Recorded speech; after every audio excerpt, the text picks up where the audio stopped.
What's crack-a-lackin', everybody? Money Smart Guy Matt Sapaula here, hailing to you from Dallas, Texas, back from the Kentucky Derby this weekend, and now here in studio with episode 74. Already 74, Milton. 74, baby. Joining me in studio is my co-host, Milton Alvarez. And Milton, I'm sore from a couple days ago workout still, so I appreciate you. And thankfully, I'm thinking about you every time I move around and feel the soreness. Every time you put your clothes on, take your clothes off, you think about me. I love it. Speaking of clothes on, clothes off, we have an interesting show here this afternoon. We've got our reaction to the Tom Brady greatest roast of all time. We'll be discussing that. We'll be discussing a new site we're launching because some people have been asking about our merchandise. Well, we're going to be announcing that here this afternoon.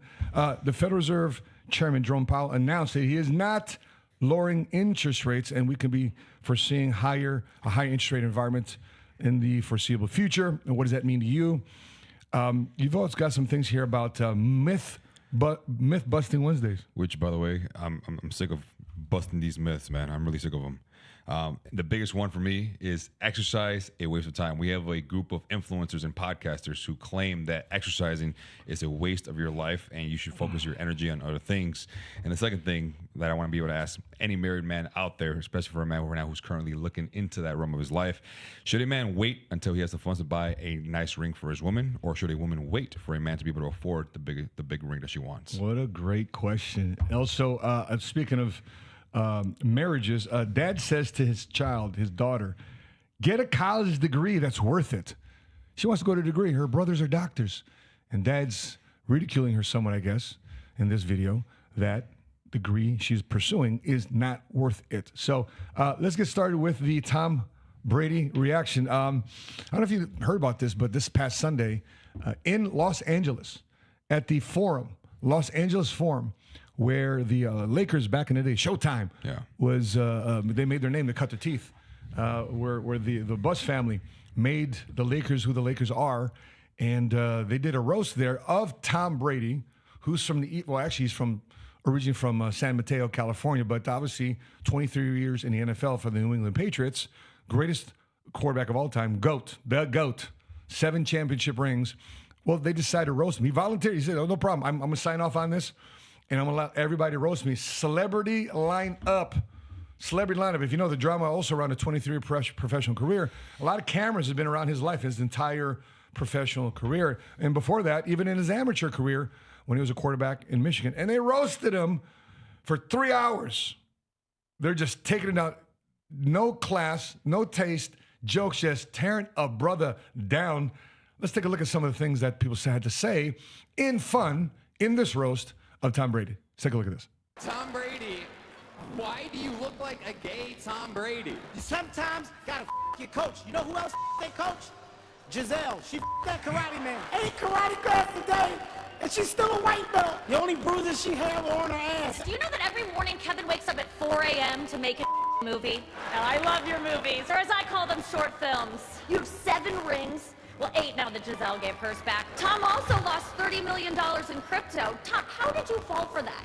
I mean, even Gronk was like, me know that not real money. Like, Bert Kreischer is a king. He looks like the Tiger King and the Liver King only ate Burger King and had a liver that looked like Martin Luther King got beat up by Rodney King. An ex-athlete, high cheekbones, silky hair. You remind me too much of my stepdad now. Kim was terrified to be here tonight. Not because of this, but because her kids are home with their dad.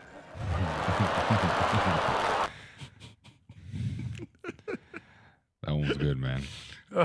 So if you're not used to this, by the way, I grew up getting roasted. I would roast my family members. I roasted guys in the locker room I played sports with. I roasted my friends.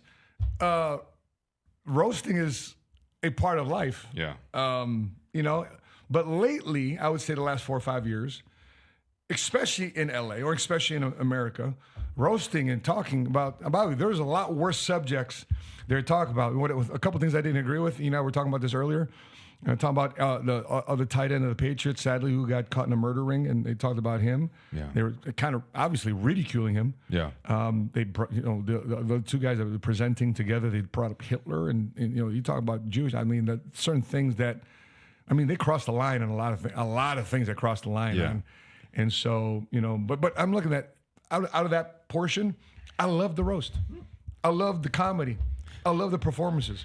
If this was 20 years ago, 20 plus years ago, would you still think that they crossed the line? Because if you look at comedians in the late 90s, early 2000s, what they would say was completely out of pocket. Like your morale, your confidence levels would just go through the freaking floor, and that's what they were doing here. But since it's 2024 and now everything becomes extremely sensitive, do you really believe that it was out of pocket, or do you think it was out of pocket for this generation? It's out of pocket for this generation because this generation soft. Yeah. So when you're looking at comics, why are comics so entertaining? Why do people love hearing comics? Because they say what other people don't want to say.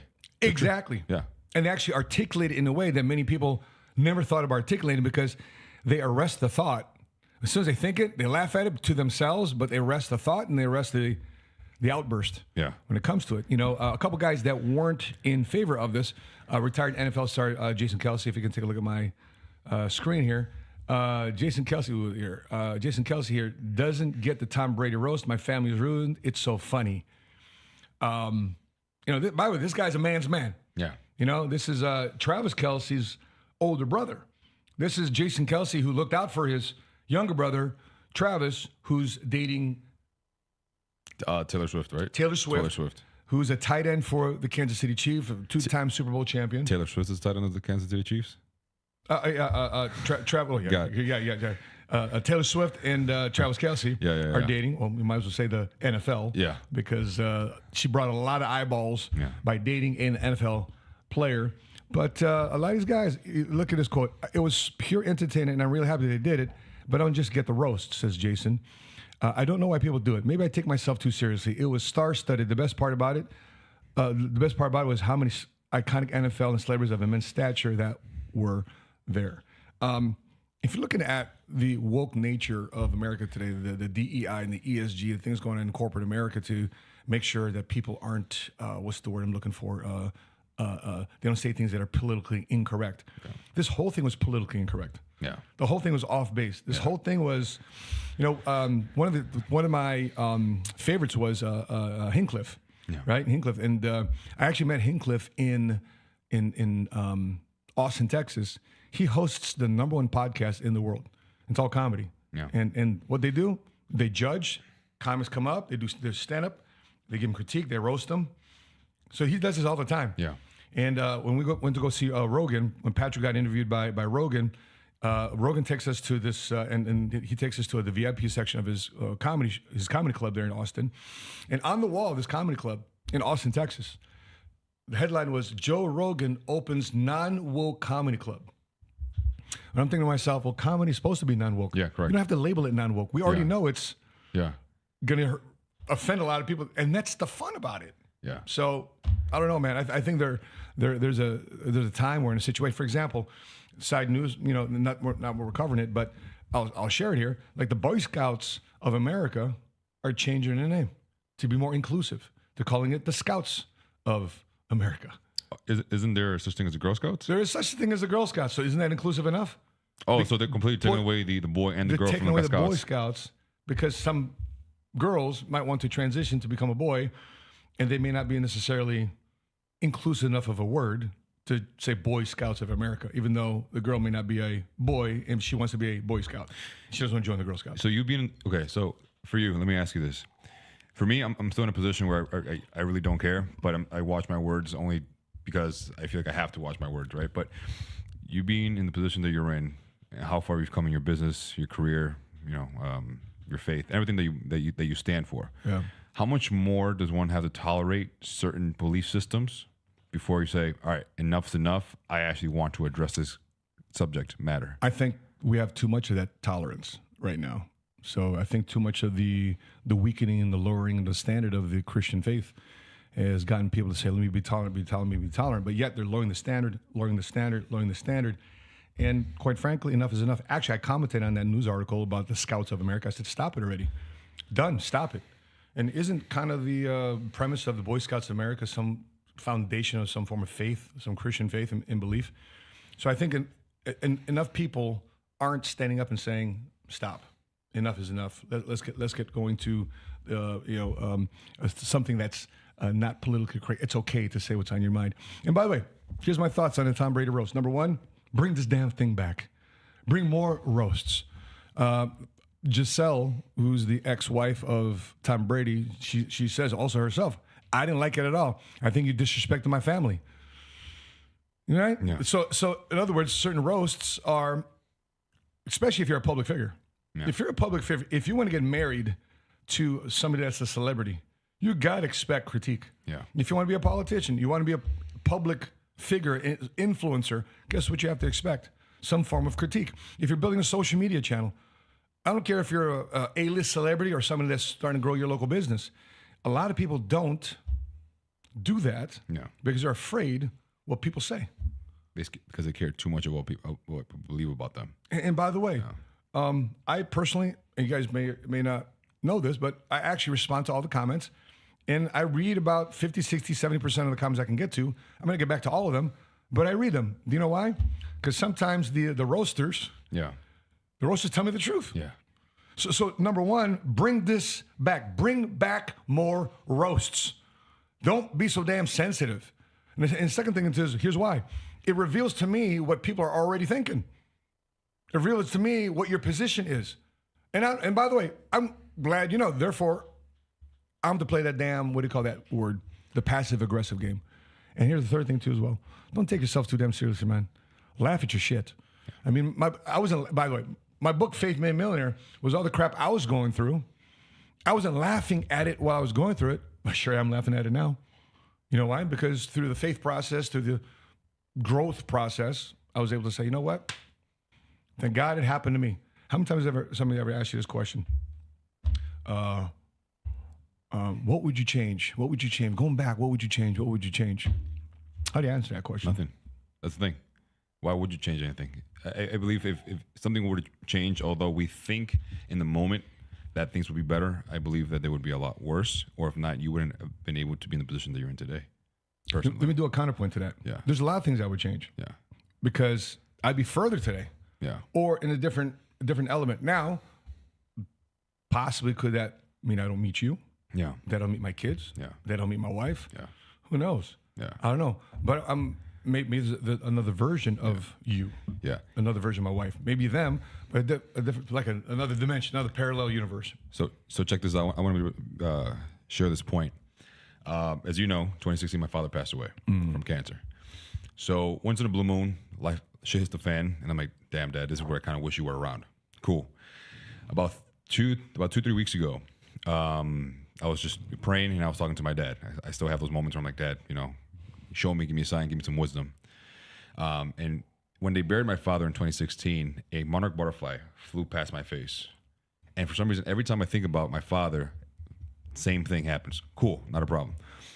2.5 weeks ago or so, I was on TikTok, and I came across a video that a father will leave his son. He left him like 3-4 voicemails. Hey, son, it's me. I know you're busy. I know you're busy building your business.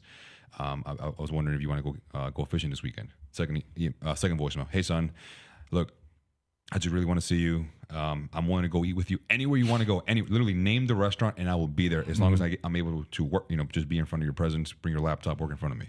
Third voicemail. Last voicemail. Hey, son, I spoke to your wife.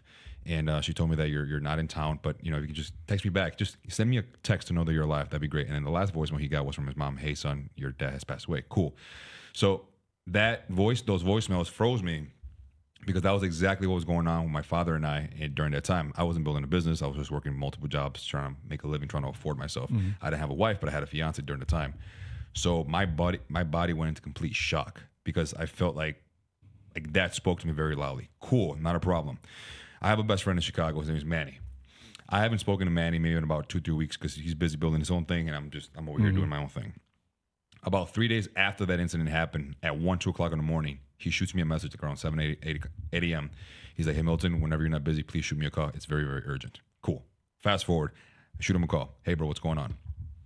He's like, hey, man, long story short, I had a dream about your father. I'm like, okay, cool. What was the dream? I bumped into him in a building, nice, luxurious building. He said hi to me. I said hi to him. And he's like, Manny, come here. Let me show you the condo that Milton bought me. So he's like, he gave me a tour of the condo, and he told me when we were inside the condo, like, look, he bought me this condo, but he also bought his mom a condo. But I'm on this side, and his mom's condo on the other side of the hall. Immediately, I translated in, like, spiritual world, physical world that we live in, right? So my condo's here, but his mom's condo's on this side. And Manny, let me tell you something. I want to let you know that I'm very proud of my son. He's done a lot for himself, but it's scary to think of the amount of more that he's going to accomplish in the next couple of years. And when I say that, I don't want you to take that lightly. And Manny's like, what do you mean by that? He's like, I'm telling you, my son's going to do big things in his world. And I think, and what did he say in Spanish? How to translate? Oh, he said, I don't regret dying. So Manny, in the dream, he said, he froze. He's like, sir, what do you mean you don't regret dying? He's like, look, my son looked for my approval every day of his life, every week of his life. And I was a very hard father on him. So I wouldn't give him my approval as often. So he would always be searching it, even though I wouldn't give it to him. So because of that, if I would have still been alive till this day, and he would have told me, I'm gonna quit I'm gonna quit the PD, I'm gonna quit this job, to go pursue personal training in a completely different state and follow a random guy that he met at a gym, I'd be completely opposed of it. I'd be upset. I'd be pissed, and I'm pretty sure Milton wouldn't have moved, and he would have stayed working as an officer. But because I wasn't around, because I wasn't there to influence him, he had to grow up on his own. Life took care of him, and he had to make his own decisions as a man. And because of those decisions that he made where I had no influence, he's in a position that he's currently in right now. So when we go back to having a conversation of, what will you change? That's why I think for me personally, I say nothing. Because if I were to go back and change some things, maybe that wisdom I would have gained at the moment, or the things I would have known at the moment, like you said, maybe I wouldn't have met you. Maybe I wouldn't have met the people along the way. And maybe I wouldn't be in the position that I am right now. Right? So cool perspective, man. Yeah. Very cool perspective. By the way, good question for you. What do you think? If you were to go back, the successful version of you today, or the current version of you today, going back 10 years ago, 15 years ago, 20 years ago, what would you change? Would you change anything? Put it in the comment section below, yes or no. Change, yes, change, no, please. We want to know. Before we transition to our next topic, I want to announce a new merchandise site. People have been asking about the 7-Figure Squad gear. We just want to share this too as well. There's a site we just put up here, and here we go. There's a 7-Figure Squad merchandise site. If you look at our screen here, there it is. So you can go to shop. There you go, shop.7figuresquad.com, and you can get our merchandise on there. We got shirts, we got hats, we got hoodies, we got tank tops. One of my favorite ones here, we just launched here too as well. One of my favorite ones here is the new Just Earn It shirt. I love this. This is going to be my campaign for the summer. Just earn it. Everything that you do, man, you got to earn it. Okay, it's not showing on the screen yet, but here maybe in a few seconds. But yeah, you get hats here. You can get gotcha gear. You can get Faith Man Millionaire stuff, 7-Figure Squad stuff, and our new shirt here. Just earn it by going to shop.7figuresquad.com. Shop.7figuresquad.com. Cool. All right. And by the way, if you purchased a shirt, put in the comment section below, what did you buy? Did you buy a gotcha shirt? Did you buy a Faith Man Millionaire shirt? Did you buy a 7-Figure Squad hat? Let us know. And the first 5 people that drop a comment that they bought some gear, and we'll verify it here in our order system. If you bought some gear, I'm going to send you a little special gift from our podcast to you. First 5 people that drop merch. And what did you buy? Merch, hat, merch, shirt, merch, tank top, whatever it is, put it in the comment section below. I want to send you a special gift from our podcast to your address. All right. So the next topic I want to bring up. Federal Reserve Jerome Powell announced interest rates will remain higher for longer. Let's take a look at this clip. Today, the FOMC decided to leave our policy interest rate unchanged and to continue to reduce our securities holdings, though at a slower pace. Our restrictive stance of monetary policy has been putting downward pressure on economic activity and inflation, and the risks to achieving our employment and inflation goals have moved toward better balance over the past year. However, in recent months, inflation has shown a lack of further progress toward our 2% objective, and we remain highly attentive to inflation risks. All right. So inflation continues to stay higher and higher. Things are continuing to be more and more expensive. People are living another level of paycheck to paycheck. everybody's waiting for this guy to drop interest rates, so therefore more borrowing can happen, more businesses can borrow more capital to grow their businesses and endeavors. Meanwhile, common Joes are paying more for groceries, eggs, rice, gasoline, electricity, rent, everything else. So there's this guy here who's also reacting to inflation because he doesn't understand inflation. So let's take a look at this clip of what this guy has to say about his perspective on what inflation really means. Can someone smarter than me explain to me like how to spot the difference between inflation and just corporations raising their prices because they think they can make more money? Because honestly, and this is me showing my own ignorance and bias, it just feels like businesses are raising their prices and then being like, it's the economy, it's the president, it's the inflation. Butterfly flaps its wings in Peking and now milk is $9. To me, as a layman, it seems like they're just trying to make more money and not seem like the jerk in the situation. You know what I mean? Because I was thinking about the casual dining industry and how they insist that like millennials and Gen Z have ruined it as like a business. But to me, the reason why the whole business worked is because, you know, you were providing $8 hamburgers and $5 beers, and now you provide $17 hamburgers and $12 beers. So you raise the prices, but at that price point, it doesn't feel like a casual dining experience anymore in the way it was. So less people are going. So what you needed to do now is raise prices to compensate for the fact that less people are going so that you could still make your profits. But that's not inflation, right? You raising your prices so that less people buy it and then you having to raise your prices again to compensate for less people buying it, that's not inflation, is it? Because that to me sounds like your fault. Inflation to me sounds like environmental, something like a business can't control. I'm happy to listen if you're not a jerk about it. Well, if you're willing to listen, let me give you some insights of why inflation is up there. If we take another look at my screen here, let's see here. Let's take where did it go? Where's that article at? Okay, so this is what's his website? U.S. Bureau of Labor Statistics. So what causes inflation to spike after 2020? Right here. So as workers bargain for better pay, okay, how many people today have been asking for a living wage? Raise it, politicians, to $12 an hour, $15 an hour, or as Governor Newsom did in California, raise it to $20 an hour. Why also firms begin to increase prices? Because if the cost of goods and services, the commodity also increases in price, it's higher in cost for that business to do business because they need access to raw materials to create the products or maybe even the services necessary to give you what you're looking for. But if it costs the entrepreneur, the one that's taking all the risk to provide that product, to provide that service, if it costs him more money to acquire these goods and services, he has to pass on that cost to the end consumer. And if part of that cost increasing of raw materials and goods and services, also the cost of paying labor is also raising, guess who they have to pass on that cost to? You, the consumer. So it's not necessarily the entrepreneur, the business person, price gouging and raising interest rates. It's because it costs them more money to acquire the materials and essential equipment necessary to do their job, to do their business, to do their offerings in order to provide you a way to improve your quality of life. If they can't get those things, if you don't want to pay higher prices for those things, then the quality of the product and the quality of the service then diminishes. Here again too as well. Now, volatility of energy prices, this is where policy comes in. This is where, you know, one time, have you gone across somebody, Milton, where somebody says, well, you know, I just don't talk about politics. I don't get involved in politics. Yeah, because they're not informed. They're scared to talk about it. Right. Yeah. Because once you start actually really making money, yeah. Once you have a family, Yeah. once you have a business, once you have responsibility, guess what affects your ability to take care of those things that you chose to take responsibility and ownership over? The policies that are made from the politics. Yeah. 100%. Yeah.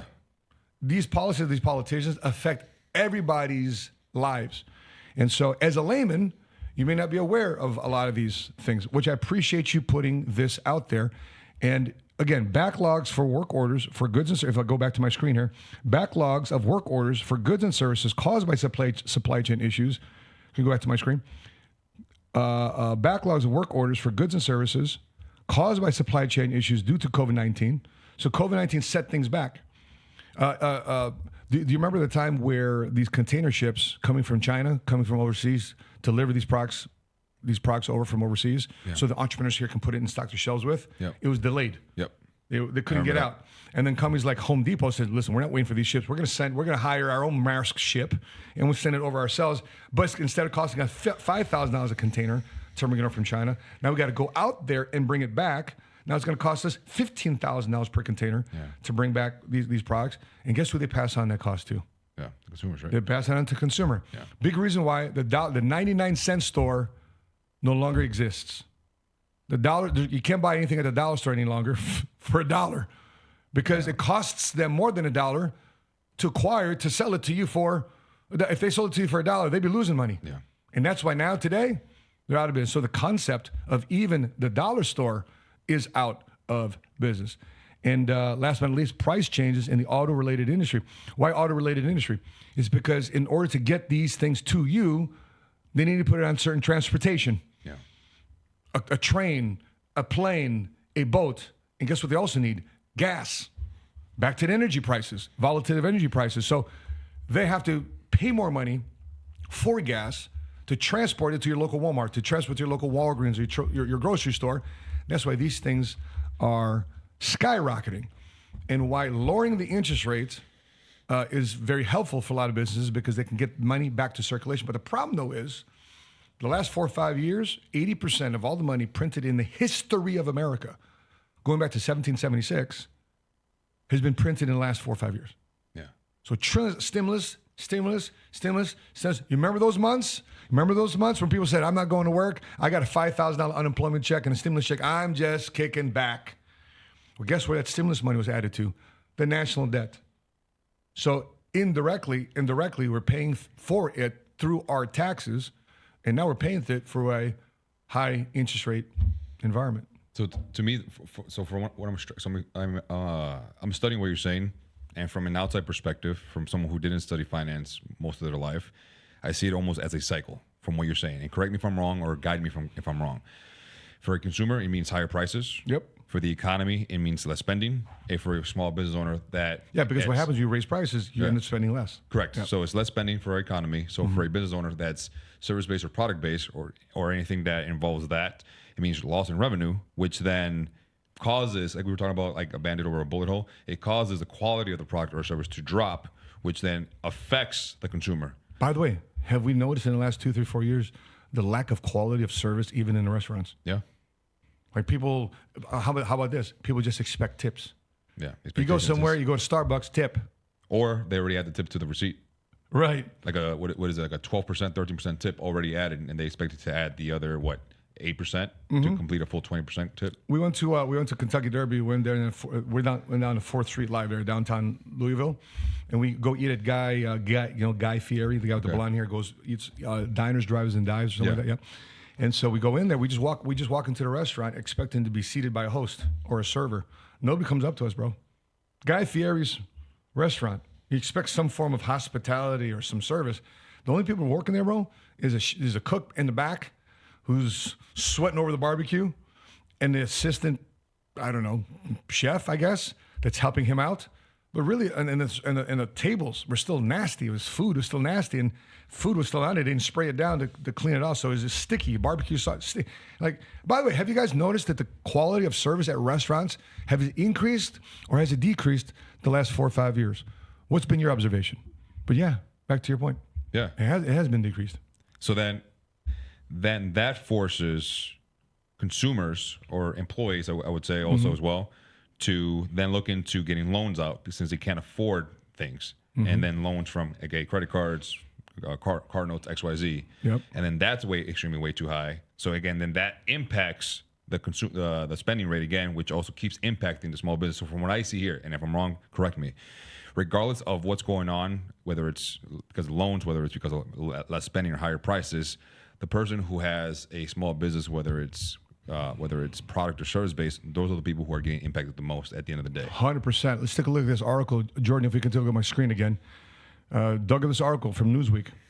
The company's latest small business rent report, published on Friday, found that 43% of business renters in the U.S. were unable to pay their rent in full and on time in the month of April. That was just last month, brother.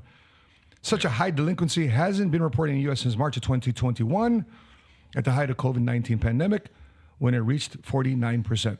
Ladies and gentlemen, this is a sign of a recession. We just saw another bank fail a couple weeks ago. You saw all these things that happened at the beginning of this year. You saw Tom Brady getting roasted because of cryptocurrency. And anytime a recession happens, and by the way, if you want some facts and data, the definition of a recession is when the country, for 2 consecutive quarters, that's 6 months. 1 quarter is 3 months, second quarter is another 3 months. 6 months. If you have 2 quarters, 6 months of negative GDP in the country, officially, by definition, we are in a recession. If that's the case, we've been in a recession since July of 2021. 2 years almost. Yeah. Almost So 2 years. yeah, we're on 3 years. 3 years. Yeah, 3 years. Yeah.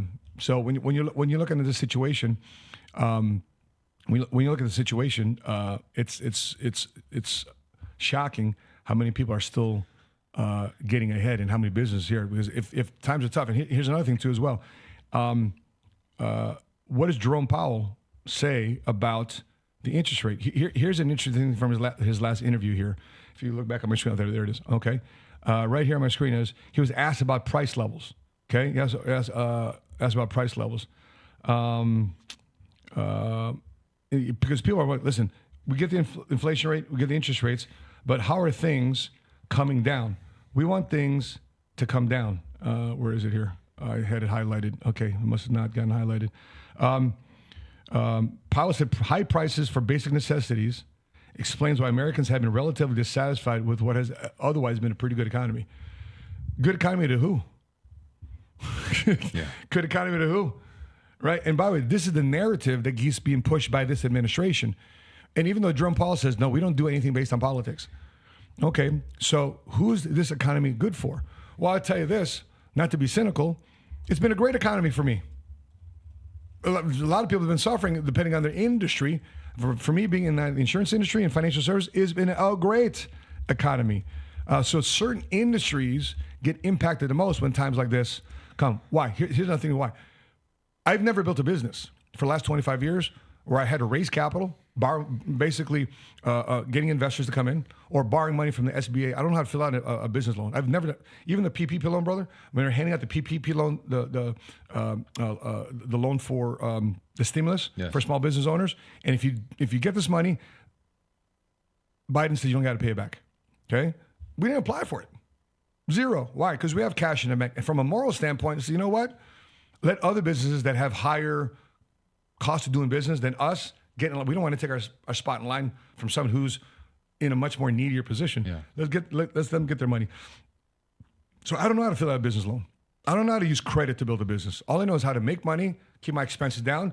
Difference I save and capitalize in cash. So different opportunities come up. I don't ask anybody. I'm the bank. I take out from my bank account.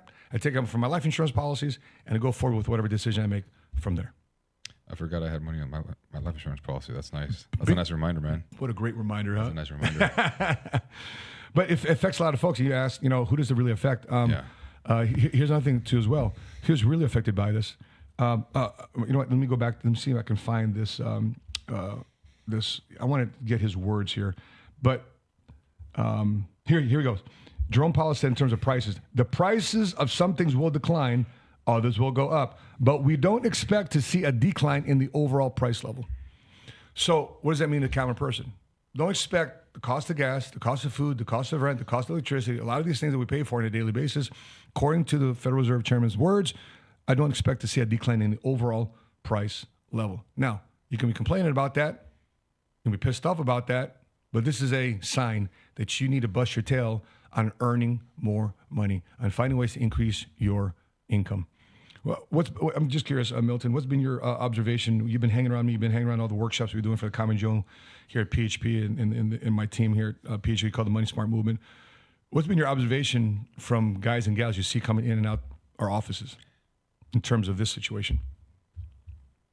No matter who you are, no matter how many degrees you have, no matter how much experience you have in your industry, no matter how many skills you may have, nobody's safe in this economy.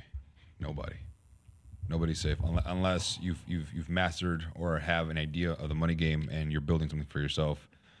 if you're a person who went to school for a 4-year degree, it's a bachelor's, a master's, a PhD, a doctorate. I've seen people with PhDs walk through your office asking for help. And actually doctors. Yeah. Right. I've seen people who have their own small businesses. Doctors, brain surgeons, right? Neurologists. I've seen people who have small businesses who are looking for a way out. I see people who have 9-to-5s who are looking for extra income. I've seen people who have 2 solid jobs and are making well over $250,000 a year who are looking for more income. So, from what I've seen, nobody's safe. You have a mix in that room. And the crazy thing is, bro, last month we paid out the most amount of money to our guys who are licensed than any other month in the history of me doing this. I paid out last month in April 2024. I paid out over $2.3 million of commissions last month for our licensed agents, part-time and full-time. It's the most money we ever paid. Yeah. So in spite of all the craziness you find, if certain industries, I'm not the only one, there could be other industries you need to do your research. I'm an option for other people to take a look at, but I'm not the only one. There's other things out there that people can do outside of just the insurance industry that can help secure their cash flow. Because here's who's it's affecting too as well. Where's my Gen Zs out there? Who's in their 20s and early 30s? All right, if you could take a look at my screen here real quick. Gen Z's home ownership rate stagnated in 2023. But millennials and Gen Xers saw gains. Do you know why? Because millennials and Gen Xers, in spite of all the things that's crushing people in America, millennials and Gen Xers are older. They got more experience. They tend to be retained by companies versus, remember the video we did last week? That this girl's got degrees and she's not getting a job. Yeah. Well, millennials and Gen Xers don't necessarily have that problem because they not only have the job, but they also have their experience. Yeah. So Gen Zs aren't buying homes; they're renting instead. They're not starting a business; they're staying at their jobs instead if they can find one. And worse, Gen Zs aren't getting married. If you're not getting married, you're not having kids raised under the same roof.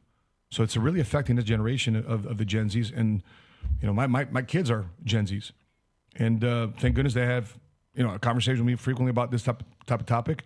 And we can process it, but not every kid has a dad that's in this position. So I encourage the parents out there, if you have 20-year-olds, you got to lead by example. You got to go out there and do what's best for your family instead of just telling them what to do, show them what to do by your own personal example. All right, let's take a look at the next topic here.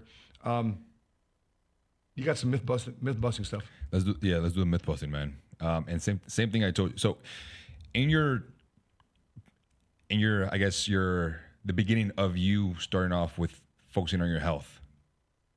If someone were to tell you, Matt, exercise is a waste of time, why are you even doing this? Is that something you would consider if they try to show you as much fact as possible? Or do you feel like that exercise on some level impacts the way you are, the way you walk, the way you move, the way you do business? From a common sense standpoint, that doesn't make sense. Yeah. I don't have to be too scientific to analyze that. If you don't move, you don't get better. 100%. And that's the same exact thing that I believe. And throughout this myth-busting moment, I want to be able to share data on how exercise not only does it impact, which is the obvious, your health, but it also impacts your finances. But before we do motion is lotion, baby. Exactly. But before we do that, I want to show you guys this video on where I got this exercise is a waste of time video from. Life's too short to exercise. I'm just going to be honest. There are so many better things to do than exercise. Spoken from a guy that looks obviously out of shape. Yeah. And this is what I'm saying. The exercise is such a conspiracy. They go, let's say you spend an hour on a treadmill. This guy's got zero credibility already. It's not a conspiracy. Let me explain why it's a conspiracy. You spend an hour on a treadmill every day. Yeah. Somebody get out a calculator. Okay, let's say you live to be 85. Okay, 85 years old. And you're exercising every day since 15 years old. So 70 years of exercise. 70 years. So 70 times 365 and an hour every day. How many hours? 25,500. Divided by 24. 1,064 days. Divided by 365. It's 14 It's just a little I'm sick of hearing that shit already. Think about every civilization that's ever conquered anything. Yeah. The Romans, the Greeks, the Aztecs, the Mayans, right? Yeah. The Russians, the Germans, the Ottomans. Yeah. Every generation had strong men that exercised. I'll just stop there because I don't want to take over your segment. No, you're right. You're right. That moved, that hunted. That competed, that got better every day, that was moving around. When I watched the movie Apocalypto, it's one of my favorite movies, by the way. Can't understand it, but it's spoken in Mayan. Yeah. But my favorite saying, that young man, when he's like, yo, you can't come after me. This is my jungle. This is the jungle that my father hunted, and this the jungle that my grandfather hunted, and my sons will hunt Also, so he's talking about his whole lineage Yeah. of hunters. They were sitting around the TV doing nothing. I mean, listen, man, before you listen to somebody's, I don't know, words or guidance or advice, look at what type of life they're living and ask themselves, do I want to sound like that? Do I want to look like that? Yeah. Do I want to feel like that? So it's so easy to get behind this mic and talk a lot of nonsense. And by the way, that's such a compelling advice, though. Yeah. It's so compelling, so Sure, attractive to a lot of people. To a lot of people, 100%. But that's why if you look at the science and the studies, 50, 60, 70 years ago, that's why testosterone levels are so high. They were higher than where they're at today. Whatever was considered low back then, today is considered normal. And whatever is considered extremely high today, back then was considered average. Yeah. Because everything was manual labor. The entrepreneurial aspect was there, but there was a lot more manual laborers versus sitting at a desk at all times. Yeah. So coming from a financial standpoint, for the people who are in corporate America who run their own businesses, I got some math for you guys that actually comes from Harvard studies and Johnson & Johnson studies, two reputable places that you can actually get studies from when it comes down to fitness and health. So I'm talking about being able to maximize your business profits, right? And I wrote down here, here's why an investment in your health can literally net you around $64,000 on an annual basis. So Matt, you can correct me on my math if I'm wrong, but I'm gonna walk you guys step by step. So there's two data points that support this statement that exercise can actually impact not only your physical health but also your financial health. So one is an entrepreneur, business person, C-suite executive, whoever understands that there's an ROI in a wellness program. And let's just utilize the most basic. Let's just say your investment on a month-to-month basis is $1,000. So studies show, again, Harvard Business Reviews and Johnson & Johnson Reviews shows that a return of $2.71 for every dollar spent on your health and fitness reduces sick days and also healthcare costs. So now, by allocating $1,000 monthly on a wellness budget, you can yield an ROI of around $27.10 per month, which is a little bit over $32,000 annually. Now, for this, understanding that the ROI is not just, oh, I feel better, oh, I look better, oh, I think better, oh, I process better. It's also a financial thing because Matt, you know this, medications, pharmaceutical drugs that you take over the counter, having to take allergy medicine, having to take Tylenol, whatever you have to take whenever you're feeling sick, or when we go a little bit further out, whenever the less you get sick, the less you have to go to the doctor. And if you don't have insurance, you know those doctor visits can get pretty expensive. Now, an action plan that you can take, a 3-step action plan that all you guys can take in order for you to get a good ROI on your investment on your health and fitness services, is being able to identify the need, knowing what areas of your life you need to improve, whether it has to do with fitness, whether it has to do with diet optimization or stress management. And then number 2 is based off of your needs, create a wellness budget. Figure out exactly what you need when it comes down to food, fitness, health, anything above those lines, and create a budget that will be able to work for you. And the third thing, so you can see that this actually works, is have some form of metric system. Track your healthcare expenses, meds, doctor visits. Also track the difference between before you start, how many times you went to the doctor, how many times you had to get call off, how many times you stayed in bed because you were exhausted and sick and you couldn't move, how many times, you couldn't make that call or make that mean because you were just completely out of it because your health was bad, versus 3, 6, 9, 12 months after you started a fitness program, how that actually impacted how much more you showed up. Number 2 is being able to, the second data point is it optimizes productivity. Another Harvard study, exercise improves productivity by 15%. Which is crucial for a high-level entrepreneur like Matt, who needs to think critically and pivot quickly. Now, again, going back to, let's just say an entrepreneur is earning around $10,000 a month. A 15% productivity boost for a person who's making around $10,000 a month equates to an extra $1,500 a month, which equates to $18,000 on an annual basis. Again, actionable steps for you guys who are trying to optimize your productivity and being able to incorporate a fitness routine under your daily activity. It could be morning, midday, evening, whatever works for you. Find a time slot that is able to work for you. Matt, religiously since 2019, at least with me, Monday, Wednesday, Friday, 6 p.m. every single week. As long as he's not traveling, he doesn't care if he has pneumonia. He doesn't care if he has gout flares. He doesn't care what's going on in his personal life and his business life. This man shows up on a consistent basis. Number 2, being able to track your productivity. Track how many deals have been closed from prior to you starting your fitness journey to post on how much more you've done, how much more influence you've gotten, how much better your leadership has gotten, how much better your energy has been able to get. And also, as time goes by, being able to refine and being able to modify if you need to, and being able to pivot whenever you need to be able to pivot, because this isn't a linear change. It's going to have a lot of highs and a lot of lows.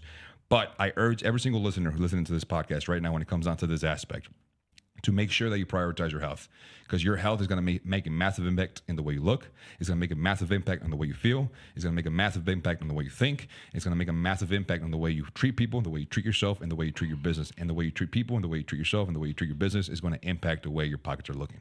I mean, look at Kendrick. I mean, you starting to work out with me now on our Mondays, Wednesdays, and Thursdays. Yeah. Right. And by the way, it's not like I go to the gym all the time. I go to the gym 3 times, 4 times a week. But look at his income. He made $36,000 last month. The guy used to make $70,000 a year with a master's degree in psychology. So in addition to that, the intrinsic value that you get by being a better father with a lot more energy. Can't tell you, bro. Last night, my son's 3, 4 o'clock in the morning running around the house. Right? I'm running around. If I wasn't in shape, I'd be, kid, what are you doing? Right? And so, and on top of it, he wants me to run after him. Yeah. What do you mean want to do? Just be like that guy, sitting down on my ass, doing nothing. Just sit down, sit down, sit down. I'm running after him. We're having a blast. We're having a good time. I'm having him run off his energy. So we have a few minutes left here. Let's go to the last topic here. Dad says, get a college degree that's worth it. Let's take a look at this clip, because if there's an investment of money that we're talking about, people are thinking college. People are rethinking college right now. And this dad says to his daughter, think about it, the college degree that's worth it. Let's take a look at this. Dad refused to pay for his daughter's English degree, but he funded both of his sons' medical school. The dad posted to Reddit saying that he sat his daughter Jane down and told her that if she went through with her English degree, he wouldn't support her at all. Jane is 21 and getting a late start on schooling. She'd just been accepted to her dream college to pursue a degree in English. She's 21. In comparison, Jane's 2 older brothers are now both well-paid medical doctors. Her dad had paid for her to rest and travel for a year, and now her parents had offered to pay for her entire education on one condition. She had to get a degree that was, quote, worth it. Yes, the dad was frustrated by her choice of an English degree, and Jane told him that he favored her brothers over her because he had paid for their university fees. The 2 sons thought their dad was being too harsh on Jane and that he should pay for her schooling. The dad feels like this is Jane's way of rebelling. He wants her to do something useful that she can live off of. And boy, did the English majors of Reddit deliver. They shared in the comments their stories of fulfilling careers and changing lives. The truth is, an English degree can be very useful. Soft skills such as critical thinking, creative and technical writing, speech, and analytical skills covered in humanities courses are often essential in the workforce. The arts are frequently undervalued, underfunded, and overlooked, but that doesn't make them worthless. The truth is, any degree can turn into a thriving career. Who do you think was wrong in this situation, the dad or the daughter? Any degree can turn into a thriving career. I don't think you need a degree to have a thriving career. More companies today have taken off the requirement for you to have a bachelor's degree to apply for certain jobs. The federal government has taken certain jobs that you don't need a bachelor's degree to have an application go through to be interviewed. So great message here, but here a couple things I don't agree with. You're watching this podcast right now. What's the highest monthly income you've earned so far as an entrepreneur? In the last 4 years, the highest month is $80,000. $80,000 in 1 month. What's your college degree? Where'd you go? I dropped out after 1 year of trying college, community college. I went to DePaul University with my GI Bill to get my certified financial planning certification. Couldn't stand it, bro. Maybe less than a year. But I got 4 out of the 6 modules complete. I just knocked it all out real quick. I couldn't stand it any longer, man. I couldn't stand. Why? Because here's why. I was 24, 25 years old in college. Everybody's younger and smarter than me. And I need to make money now. And I was just frustrated. I said, let me just get out of here. Let me just go back to this insurance thing that I'm doing. And I made more money doing it. But is the dad right? That's the question. Is the dad right? Listen, as a dad to dad, good job, Dad. Yeah. Salute. Great job to stand up to that. Notice she was 21. In other words, since graduating high school, what's she been doing? In fact, if you want to earn your degree, here's what I suggest at 21 years old. Enlist into military. Earn your degree. Get your GI Bill. If you enlist in Illinois or Texas, the state will pay for your college degree, for your English degree. Because if you want your dad to pay for it, guess what he paid for? His two older sons. Yeah. Her older brothers. Where'd they go to, though? Yeah. Medical school. Yeah. They became doctors. And we can be after $100,000 investment, even for an English degree. The reason why I say it's worth it because the return on investment to make a $50,000, $60,000, $70,000 a year job from $100,000 in debt that you got to pay for 20, 30 years of life is not worth it. Sure, getting a degree, that's worth it, but at what cost? I think today people have to assess, if I'm going to get a degree because everybody around me is doing it, I feel fulfilled because I have a college degree, because it can turn into a thriving career, but at what cost? To be saddled in debt for another 20, 30 years, and every time you apply for a loan, they're going to say, oh, you know, you qualify for this mortgage, but if you didn't have the student loan payment, you know, you get a bigger house. Or some of them say you have no house. I think looking back at it now, if I'm thinking the way I'm thinking right now, I guess it's one of those moments where, like, hey, if I can change anything, I would. Mm-hmm. I would be thinking long term versus short term. Short term was criminal justice, exercise science, and call it a day, right? Mm-hmm. Going for what I wanted to do. But long term, how I see everything happening right now with artificial intelligence, I don't see technology, a technology degree and a science degree ever not being a good idea. And then if you decide to be a doctor, or you decide to go and, you know, become a lawyer or anything along those lines, combining it with some form of technology degree as well, like a hybrid degree. Because I believe no matter what job you have, no matter what career you're in, no matter what business you may be running, at the end of the day, there's going to involve a massive amount of technology in your business. And if you're not caught up with the technology that we have now, and then it's going to be a very, very scary world for you as a business owner in the next 5 to 10 years if you don't know what technology is and you don't know how to work artificial intelligence to your favor. By the way, let's put some data behind this. Let me just not have you think that I'm just in my feelings. Let's put some data behind this. Jordan, can you share my screen, please? So this is the college costs back to the 70s. Real versus adjusted for inflation. Look at the cost of college. Private college, public college costs, period. Look how massive the cost of college has increased. And why do people go to college? Because you go get a college degree, you end up making more? Yeah. Making more what? People think you end up making more money. Okay, well, let's take a look at the data. Let's take a look at the data. Here's your wages data. It's stagflated.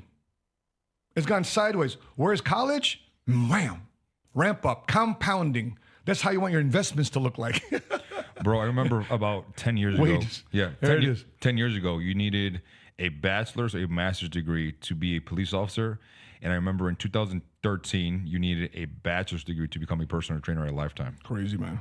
Crazy. Now, CPD, NYPD, LAPD, all you need is a high school diploma. By the way, this is my call to action for the Certified Financial Planning Board. Could you please remove the bachelor's degree requirement so more people can be certified financial planners? What does a college degree have to do with becoming a certified financial planner? Actually, the more life experience you have with certain, matter of fact, you should replace that with industry experience under a mentor. So if you don't want people getting a certified financial planning designation because they don't have a bachelor's degree, you should replace it with some form of industry experience instead. Because financial planning is not learned in the classroom. Financial planning and financial industry overall and coaching people about retirement and future planning requires experience, not academia. By the way, Jordan, you have one last video? 30 seconds of this video of this doctor talk about getting a degree because you are a doctor. Go to school for doctor, become a doctor, become a doctor, become a doctor. Let's take what a doctor says about becoming a doctor. And one bit of advice to give college students thinking about going to medical school, it would be don't. First of all, getting your MD these days largely means you work for somebody else. Sure. And that somebody else isn't your patients. Doctors do not work for themselves anymore. It's very rare for that to happen. Employed physicians now have quotas. Crazy. They have a certain number of patients that they have to see every hour. The amount of documentation that they have to get paid is exhausting. For my generation and older, this is not what we signed up for. The doctor merely exists to provide a diagnosis, and then an algorithm dictates a list of approved treatments for that diagnosis code that the insurance company pays for. So hear that again. Algorithms and protocols dictate treatment that you and I receive for a... We can stop right there. Back to the reason why you need to invest in your health. Let's go back to your topic. An algorithm is deciding whether I have cancer or don't have cancer. You're in the damn matrix, man. You need to get out the matrix. A computer, AI, is determining how you need to take care of yourself. So back to the justification of why you need to invest in your health big time. If you can't have that investment in your health right now, your current situation, again, back to my original thought process. In the narrative of this podcast, 7 Figure Squad, go out and make your money. Everybody is making more money that's thinking about focusing on making money. If they put their time and attention, everybody that thinks that way and sticks with that decision is making more money. You just got to ask yourself who you are surrounding yourself with. College degree worth it? I want you to get a college degree if you go into STEM, which is science, technology, engineering, math. I'll add medicine. I'll also add L for legal. Go to college for these things. But getting an English degree, for what? What's the outcome? So I asked my daughter, 17, 18 years old, in front of her advisors at her high school, because she had a Notre Dame a pennant behind her. She's going to college. She's going to college. I asked her in front of all of her principal and her counselors, why do you want to go to college? Because everybody else telling you to go to college? Well, yeah. Well, babe, what's your outcome of going to college? She goes, Poppy, I want to be like you. I want to make a lot of money.